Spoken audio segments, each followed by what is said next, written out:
and welcome back to my channel. Today I would like to chat to you about becoming a first-time homeowner in South Africa. Hi everybody and welcome back to my channel. Today I would like to chat to you about becoming a first-time homeowner in the South African context. Firstly, you need to understand that most financiers do not have a 100% loan-to-value ratio, meaning that they are not going to finance 100% of your home loan value. So if you are interested in a home that's R1 million, they usually cover about 70 to 90% of that loan amount. So you will have to come up with the rest in the form of equity, meaning that you will have to inject some money into it yourself. So start saving for a deposit. Most financiers also have a pre-approval calculator that determines how much you would qualify for if you were to purchase a home you are interested in. So if you find something that you think may be way out of your league, you may be surprised. Usually the process only takes about 3 minutes, and you can do it online or even in your banking app if you are planning to apply for a home loan with your bank. This will also determine how much you can shop for, because you never know what you could actually afford. But be careful, again, to not over-indent yourself. Mind you, being an employee with a bank usually has perks on the interest rate that you get as a benefit, a fringe benefit, that you do get taxed on. Secondly, I'd like to discuss freehold versus sectional title as ownership rights. Freehold, or full title as the name suggests, means that you have ownership of the land and the buildings thereon, inside and out. Sectional title, on the other hand, means that you only have ownership of the inside of the unit you are buying. Living in a complex, for example, or a block of flats, you have the rights to the inside of the unit you're in. You cannot make improvements to the outside of the building because usually they are run by a body corporate. Now there are benefits to living in a sectional title complex or building, apartments, whatever you want to call it. One of those benefits, first and foremost, especially for a young woman like myself, is security. You live in an enclosed area, there's usually a gate, there's a guard. You also do not have to maintain the outside area of the complex yourself.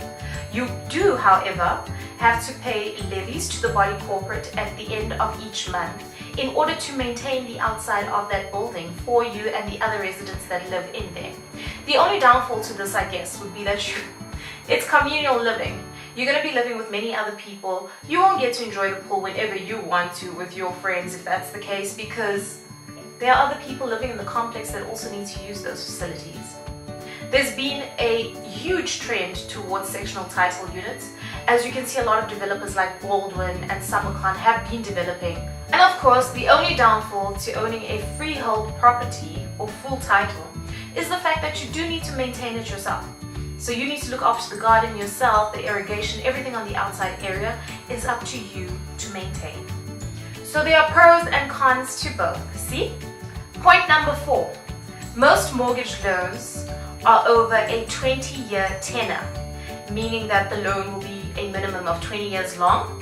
You can negotiate, I guess, in some instances, again, depending on your risk profile and your relationship with a financier, a longer term of 25 years or 30 years, etc. But most home loans are really done on a 20-year tenor. You charge at a minimum of prime.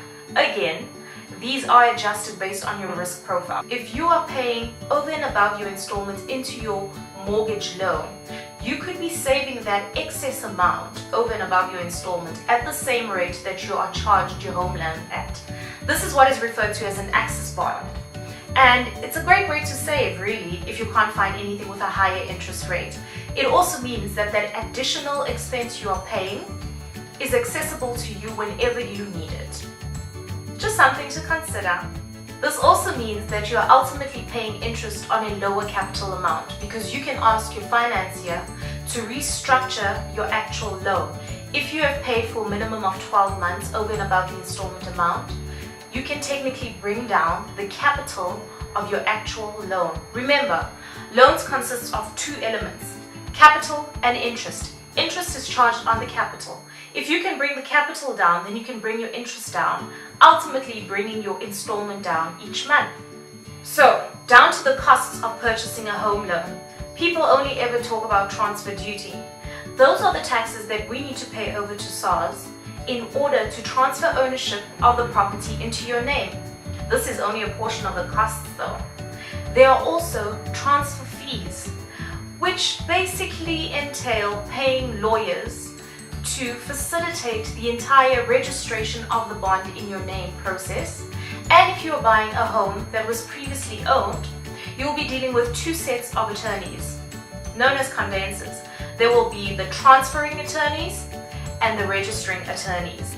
So be prepared. Our government did give us a bit of a tax break last year when they announced that there will be no transfer duty itself charged on properties of up to 900,000 Rand. So if you can purchase or negotiate a purchase price just below 900,000 Rand, then you can waive the transfer duty taxes on it, which means that you pay lower costs. But you'll still be paying all the transferring and registration fees if it was a previously owned property.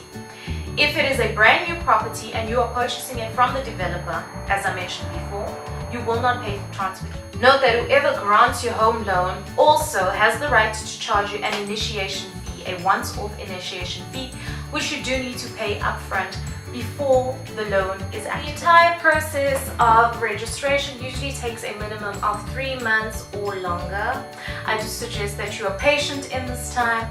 If you want to move into the property before then, you can enter into an occupational rental agreement if it's a previously owned property, and you can pay occupational rent until the transfer actually takes place. And last but not least, some financiers will require you to get life cover and cede this to them in the event, of course, that you do pass on. The proceeds of the life cover are paid out, and because it's ceded to them, proceeds will be given to them to the value of the owing mortgage home loan amount. And that is all for today. If you like this video, please do hit like below. You're welcome to comment, and do subscribe to my channel so that you can view more of these informative videos. I do wish those who are buying their first home many happy memories in your new place. Thank you so much for watching.